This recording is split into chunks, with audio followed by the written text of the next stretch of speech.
Magandang araw po sa inyong lahat. Welcome po sa Juan Katawa. Vice ganda naging makwela kay Chad Kinis ngayon. Alamin po natin lahat yan dito sa ating video. Bali po, nagkaroon po ng outing po ito pong sina Vice ganda at kanyang grupo. Kasama na nga po si Chad Kinis.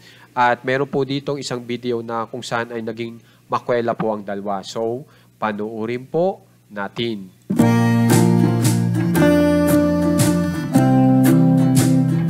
So, dito po naging makwela yung dalawa.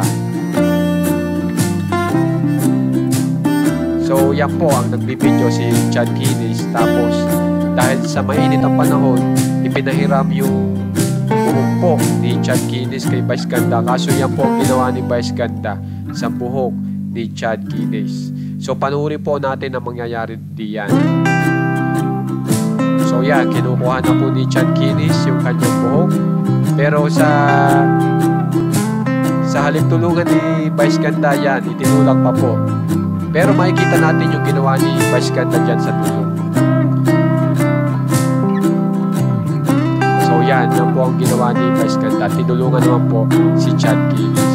So yan po yung naging makwelang eksena po ng dalawa dito po sa kanilang outing. Kaya naman po guys, kung gusto nyo po ma-update sa mga famous celebs sa Pinas, subscribe na po kayo sa ating channel and share lang po para mapagbigay ng love. Maraming salamat po.